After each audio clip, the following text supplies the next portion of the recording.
진행해 주시겠습니다. 진행 부탁드리겠습니다.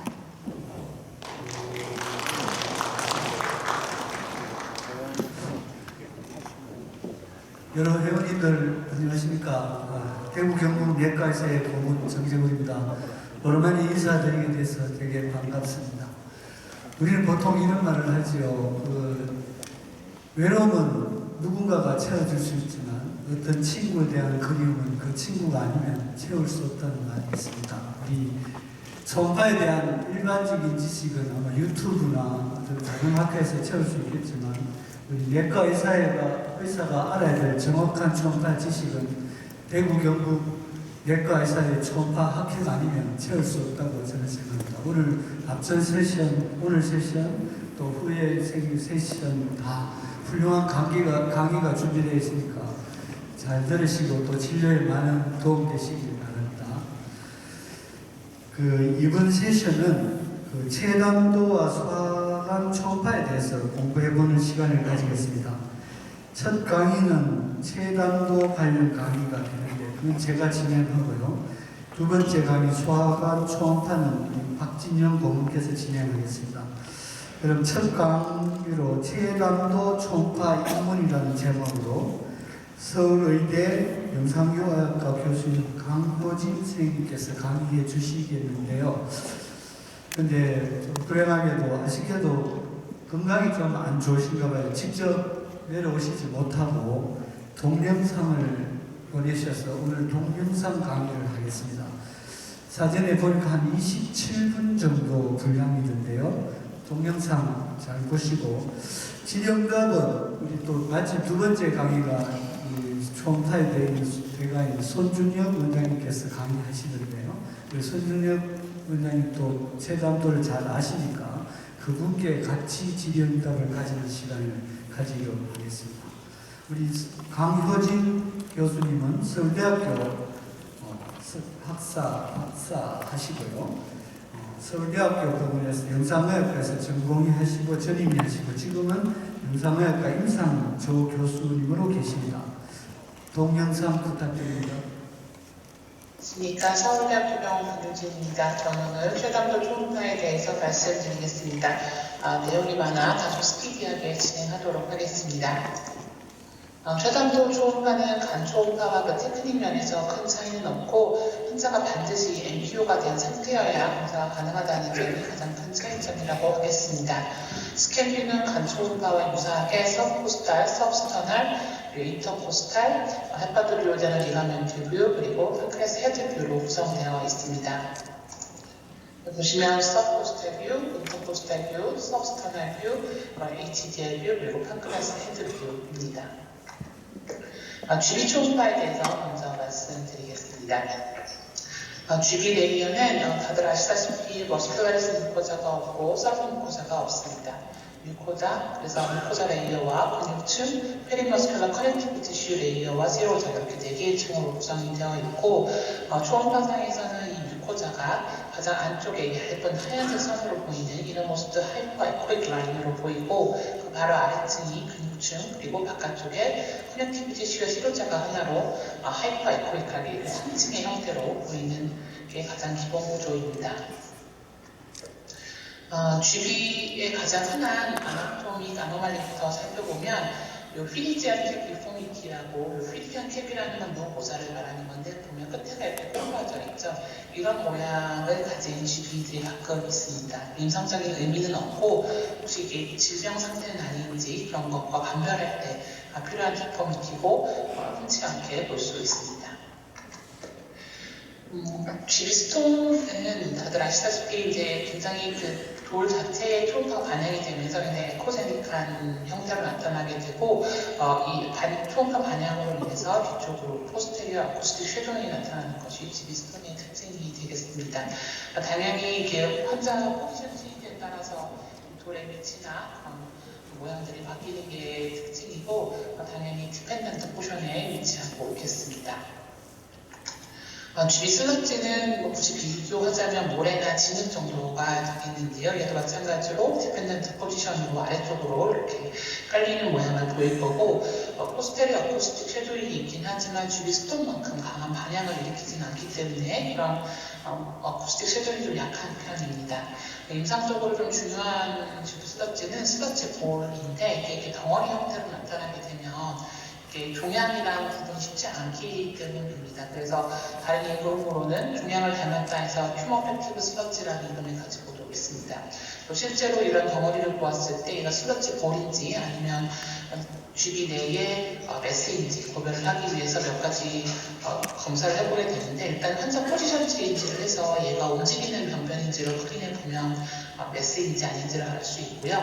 도플러를 이용해서 이렇게 내부로 베스 플로우가 있는지를 확인해보면 되는데, 이 경우는 굉장히 비전형적으로 스파클 이렇게 번쩍번쩍하는 모습만 보여서 얘는 가짜 도플러가 되겠고, 이 오른쪽 케이스는 실제 GP 내에 매스가 있었던 케이스이기 때문에 이렇게 베스큘러 플로우가 보였던 케이스가 되겠습니다. 그래서 가운데 케이스는 슬러지볼이고 오른쪽은 캔서였던 케이스가 되겠습니다. 큐토콜리시스테이티스는 이제 소노그래피 워피 사인으로도 진단이 가능하다고 되어 있습니다. 환자가 알루프인을 호소를 하고 초음파를 이제 알루프에 된 상태로 숨을 깊게 들여 마시게 하거나 아니면 배를 내린 상태에서 초음파가 이 GB에 가까워질 때 그 아픔으로 인해서 환자가 강한 통증을 호소하면 이제 소노그래피 워피 사인이 양성이라고 생각을 하는데, 이렇게 되면 굉장히 높은 진단 능으로 어큐토콜레시스테이티스를 진단할 수 있습니다. 그리고 어큐토콜레를 진단할 때 가장 중요한 선행 요소가 바로 GB 디스텐전입니다. 그래서 GB가 디스텐전 안 되어 있는데 어큐토콜레를 의심한다는 건 좀 약간 어불성설이고요. 그럼 늘어나 있는 GB 기준이 어떤 거냐라고 했을 때 숏 다이아미터로 5cm 이상, 5cm 이상일 때 저희가 디스텐디드 GB라고 이야기합니다. 당연히 인플라메이션이 머리도 두꺼워질 수 있고 가끔 갱글리너스 콜레시스테이시스가 되지 않았는지 확인이 필요한데, 이걸 확인하는 방법은 갱글리너스는 결국에 뮤코자가 녹아내리는 거거든요. 그래서 이 안쪽, 가장 안쪽에 이너모스터 라인이 컨티뉴이티가 유지되는지를 확인하면 되는데, 이 오른쪽 케이스를 보시면 이 월이 굉장히 너덜너덜하게 떨어져 있잖아요. 그래서 갱글리너스 콜레시스테이시스의 케이스가 되겠습니다.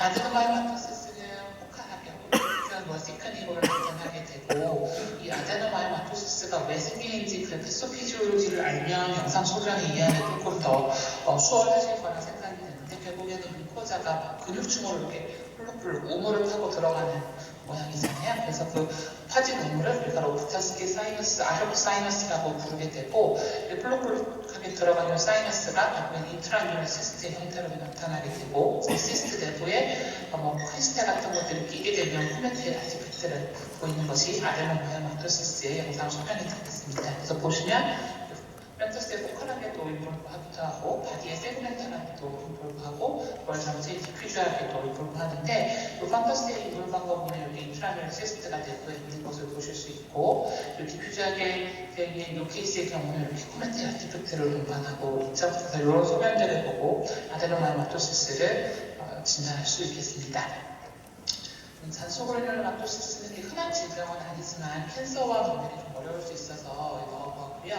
이것도 역시 월시크닝으로 나타나게 되는데, 앞에 보였던 다른 병의 월시크닝보다는 훨씬 심한 월시크닝으로 나타납니다. 보시면 굉장히 월이 두껍죠?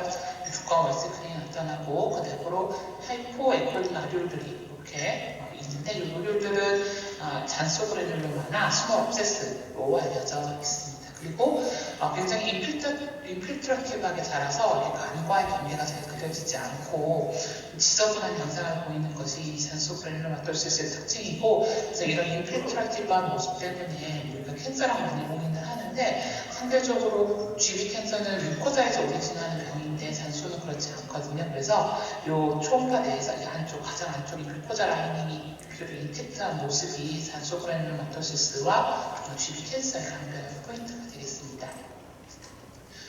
GB 폴립은 이제 흔하게 보는 질환 중 하나인데, 기본적으로는 거의 말리한테 포텐셜이 없다고 알려져 있습니다. 그리고 그렇게 반응이 크지 초음파 반응이 크지 않기 때문에 포스테리어 어쿠스틱 쉐도잉은 거의 나타나지 나타나지 않고 중력과 상관없이 non-dependent 로케이션도 충분히 가능하고요. 간혹 이 중에서 early GB 캔서이거나 아니면 캔서가 될 것 같은 애들을 감별해내는 게 중요한 포인트가 되겠는데 여러 가지 연구들이 있지만 보통 1cm보다 크고 어떤 경우는 1.5cm까지도 얘기하긴 합니다. 쉽게 1cm보다 크고 그리고 사이즈가 계속 점점 커지고 와이드 베이스 옆으로 넓적한 와이드 베이스의 폴립이거나 언더라인하게 바이오덕티 디지즈가 있는 사람, 스톤이 있거나 프라이머리 스코더리 플란테이티스 같은 언더라인이 있거나 아니면 폴립 중에서도 이제 아드eno마토스 폴립이 있는데 이거는 그냥 봤을 때는 구분이 좀 쉽지는 않은데 굳이 그냥 다른 인플라마토리 폴립과의 차이를 얘기하자면 좀 에코제네시티가 좀 떨어집니다. 그래서 에코가 낮은 좀 어둡게 보이는 폴립일 때 이런 G 폴립이 말리그넌시가 될 혹은 말리그넌시일 가능성이 높다라고 알려져 있습니다. 여기 아드eno마토스 폴립의 케이스인데요. 폰더스에 리전이 있습니다. 근데 에코 높지 않아서 이 리버브레이션 아티팩트에 폴립이 가려서 잘 안 보이죠. 하이레졸루션 초음파로 봤더니 이렇게 덩어리가 큰 리전이 있었고 확실히 에코가 그렇게 높지는 않죠. 얘는 아데노마로 확인됐던 케이스가 되겠습니다.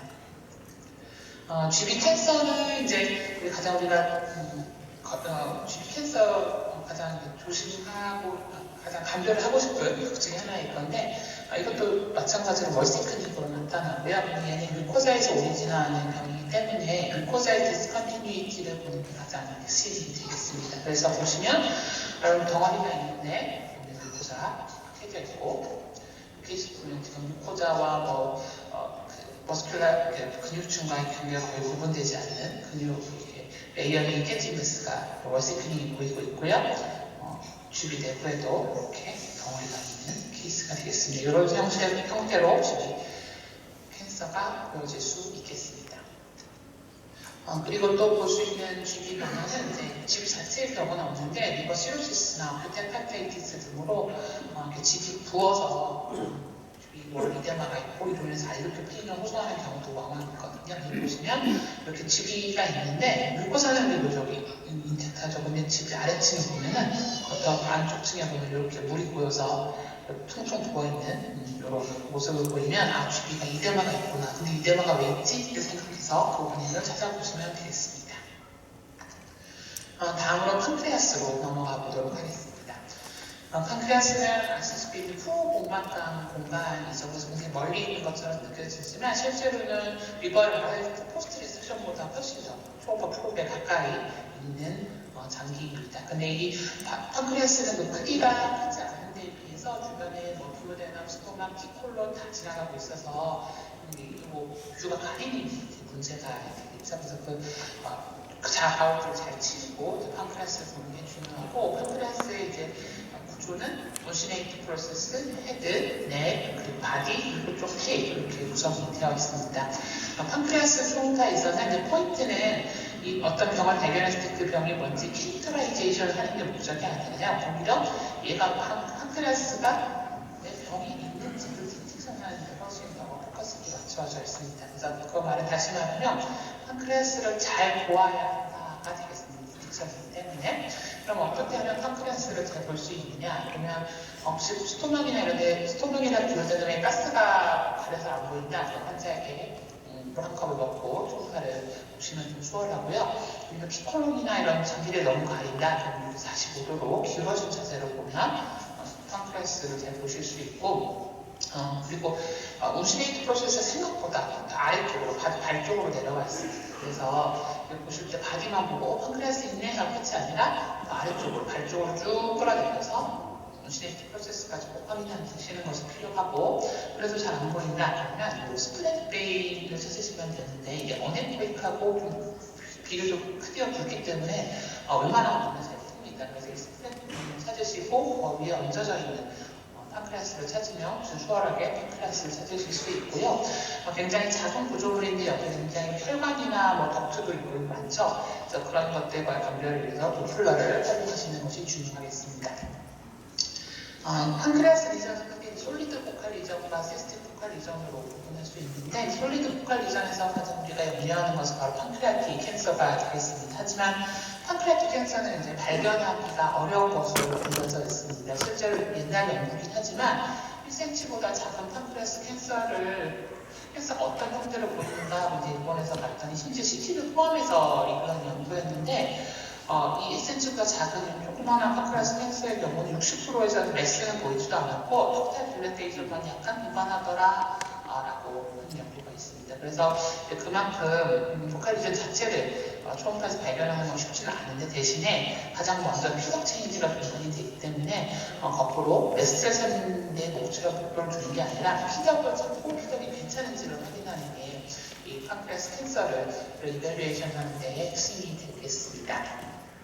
보시면 첫 번째 케이스는 늘어나 있는 피덕이 있고 그 늘어나 있는 피덕을 따랐던 헤드에 메스가 있죠. 그래서 판크레아스 헤드 캔서로 확인되었던 케이스고 그리고는 늘어난 덕트와 메스가 다 보여서 좀 어렵지 않게 진단할 수 있었던 케이스인데 아래쪽 케이스를 보시면 뭔가 이렇게 큐플란 스트럭처가 있죠. 처음 보면 스플래닉 베인으로 오인하고 넘어갈 수 있는데 도플러를 켜보았습니다. 도플러를 켜서 이게 스플래닉 베인이 아니라 늘어나 있는 피덕이구나. 근데 피덕이 가다가 갑자기 끊기네. 여기 뭔가 잘 데리네이션 되지는 않지만 문제를 일으키는 원인이 있겠구나. 그 사람은 더 퍼더 이벨리에이션이 필요하겠다라는 디시전을 내리실 수 있을 것으로 생각이 됩니다. 시스틱 포칼리전은 이제 캔서보다 훨씬 더 많이 만나는 병일 텐데요. 감별할 수 있는 병은 되게 많습니다. IPMN, MCN, SCA, 시토시스트, 림프에피셀리아 시스트 등이 있고 솔리드 튜머지만 굉장히 많이 디제너레이션이 돼서 시스트처럼 보이는 NET, SPT 등이 또 감독된 시스틱 포칼 리전의 카테고리에 들어갈 수 있겠습니다. 그래서 이렇게 SMV와 스플래닉 베인이 있고 그 앞에 이렇게 시스틱한 리전이 보이는 그런 케이스가 되겠고 모양에 따라서 좀 다방성으로 보일 수 있고 이렇게 싱글루플라하게도 유니루플라하게도 볼 수 있겠습니다. 이 케이스를 보시면 판크레아스에 시스트가 있다고 이제 듣고 온 환자인데 보면 바디 헤드 쪽 받고 바디 쪽 받는데 시스트 못 찾았습니다. 그래서 어딘지 하고 보다가 좀 아래쪽으로 내려서 오시네이트 쪽까지 봤는데 너무 주변 장기가 같이 하면서 좀 정신이 없어서 도플러를 켜봤더니 이런 것들은 다 혈관이고 혈관이 아닌 것들은 두 개가 이제 디텍션이 됐고 그래서 봤더니 얘가 판크레아스 시스트였던 케이스가 되겠습니다. 그래서 여기 보시면 아우터와 여기 SMVR 사이에 이 시스트를 디텍션했던 케이스고 그래서 오시네이트 프로세스까지 대해서 잘 보고 시스트를 찾는 건 사실은 그렇게 쉽지 않기 때문에 이제 많은 정성과 노력이 필요하다는 이야기가 하고 싶습니다. 사실 이제 판크레아스 포칼 리전을 볼 때 우리가 조심해야 될 거는 포칼 리전을 미미팅한 노멀 스트럭처를 아는 게 사실 불필요한 검사를 줄이는 핵심이라고 할 수 있겠는데 이제 가장 흔하게 메스로 오인하는 게 페리칸크레아틱 림프노드가 되겠습니다. CT에서 보시면 요거거든요. 요건데 떨어져 보이죠. 근데 실제 초음파에서는 이게 약간 우리가 컴프레션을 하면서 보기도 하고 장기들이 다 붙어있기 때문에 판크레아스 리전으로 오인하는 경우가 있습니다. 근데 림프노드의 경우는 굉장히 디마케이션이 굉장히 좋고 업스트림 피드백 체인지를 동반하지 않기 때문에 그것도 비교적 수월하게 사실 이런 게 있다는 것만 아시면 수월하게 구분하실 수 있을 것으로 생각이 듭니다.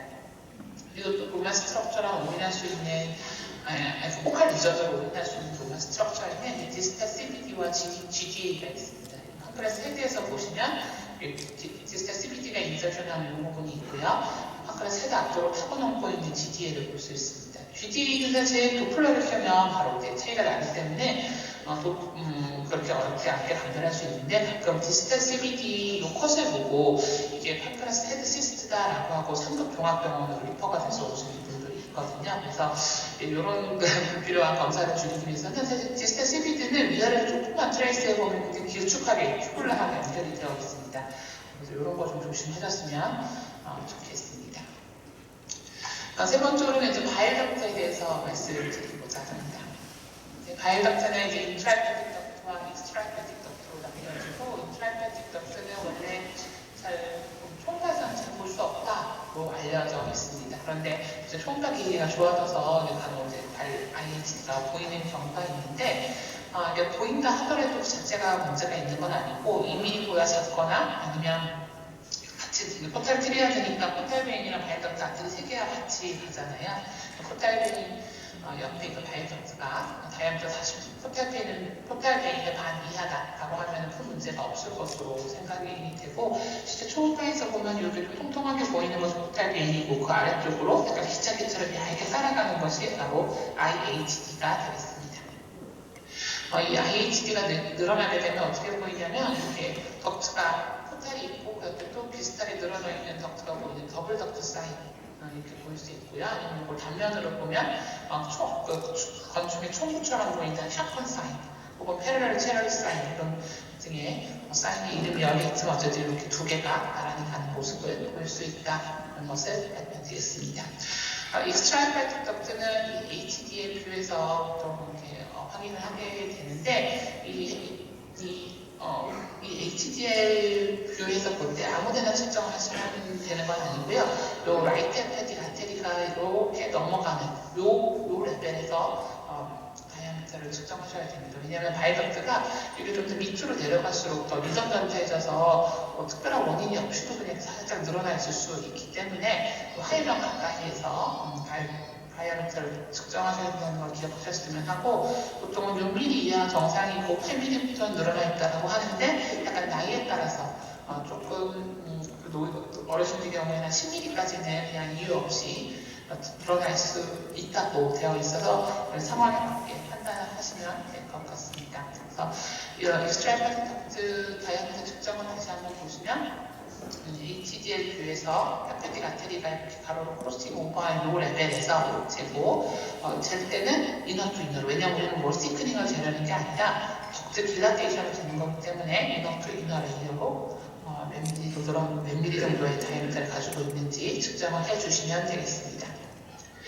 그리고 조금 더 내려가서 디스텐시비티를 볼 때는 이제 판크레아스 헤드로 인서션하는 부분이니까 이 판크레아스 헤드를 본다는 생각으로 디스텐시비티를 확인해 주시면 되고, 그렇습니다.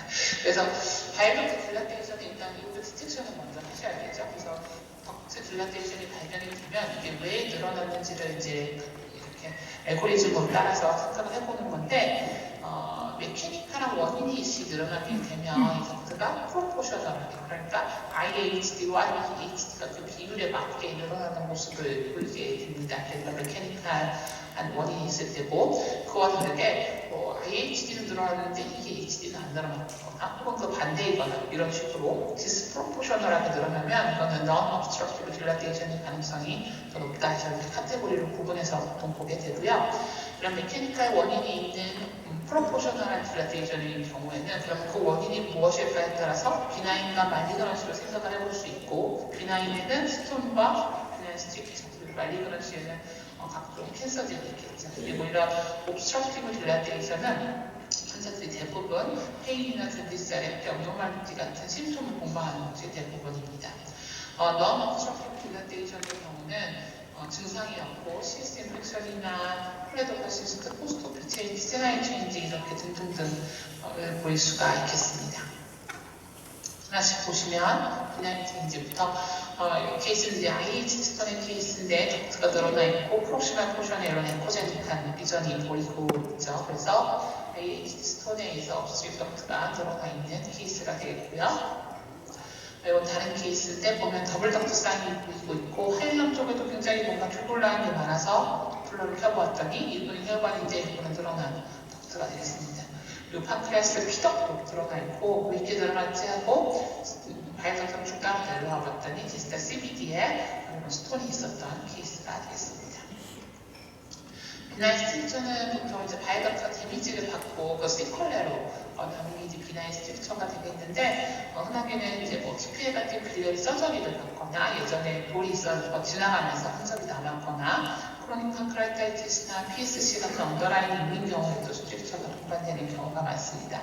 폰파에서 보면은 포탈빈과 옆에 들어오는 같이 덕트가 두 개로 보이고 더블 덕트 사인, 패러럴 사인 이렇게 보이시죠? 그래서 덕트가 늘어난 것으로 의심이 되고, 하일럼 쪽에서도 보니까 뭔가 도플러가 뜨지 않는 도플러 스트럭처가 많이 있는 걸 봐서는 지금 뭔가 덕트가 늘어나 있구나를 알 수 있고, 실제로 TPL 후에 바이오덕트가 늘어나 있었던 환자의 케이스가 되겠습니다.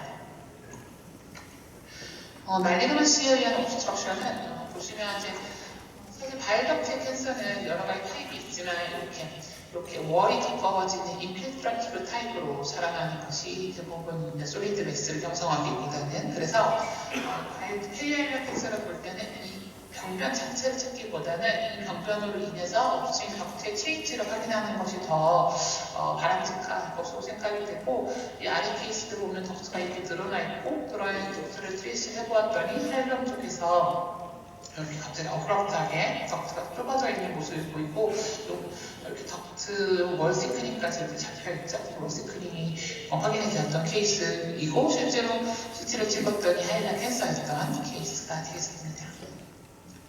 익스트라이먼트 콜라이트 하시는 것도 이제 위치에 따라서 프록시마 그리고 미드 CBD 캔서는 이제 페리하일라 캔서의 좀 모양과 유사하고요. 디스탈 CBD 캔서는 이제 페리알뷸러 캔서에 속함과 굉장히 유사하게 보이겠습니다.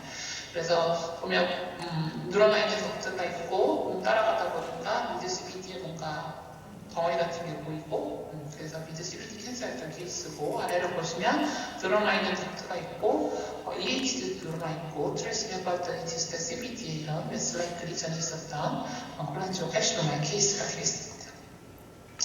다음으로는 옵스트럭션에 있는 바이덕트 딜라테이션에 대해서 말씀드리고자 합니다.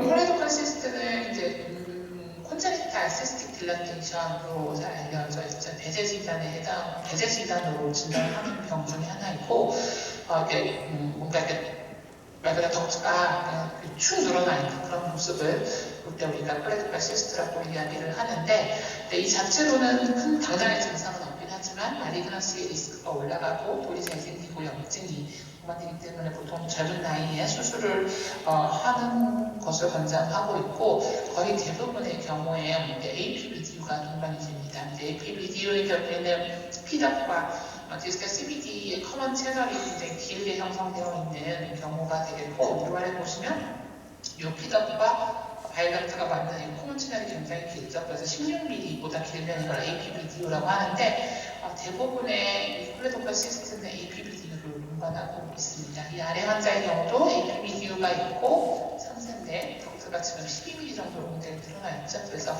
콜레도컬 시스트로 확인하였던 케이스가 되겠고요.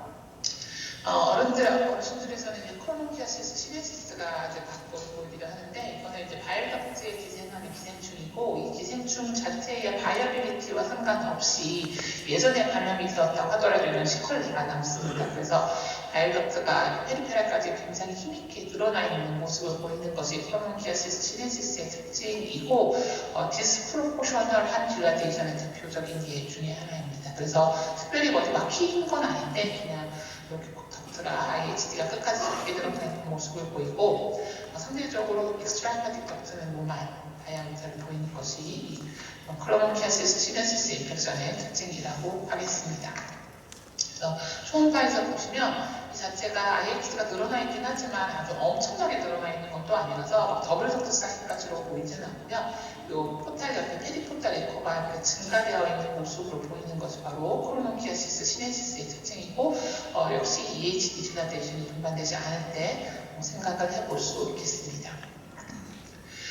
또 우리 많이 볼 수 있는 덕탈 체인지 중에 하나가 포스트 콜레시스텍토미 체인지입니다. 주비를 떼고 나면 사실 주비가 바이오주스의 저장소 역할을 하는데 저장소가 없으니 이제 그 갈고리는 바이오주스들이 덕지에 이렇게 체류가 적체가 되겠죠. 그래서 아마 늘어나는 것으로 생각이 되는데 주비 콜레시스텍토미를 포함한 이런 빌리어리 수술을 한 후에 덕트가 늘어나는 모습을 보일 때 이런 미치게 됩니다. 그래서 이 환자 보면은 포탈 베이니까 그렇게 생각하는데 오플러를 켰더니 포탈이 아니죠. 포탈은 바로 밑에 있었고 얘는 그냥 늘어나 있는 익스트라이파틱 덕트였고 실제로 콜레시스텍토미 후에 익스트라이파틱 덕트가 늘어나 있는 환자의 케이스가 되었고 얘를 피시올로직한 컨디션과 구분하는 방법은 만약에 물론 콜레시스텍토미를 한 환자에서도 디스패시픽 캔서가 생길 수 있으니까요.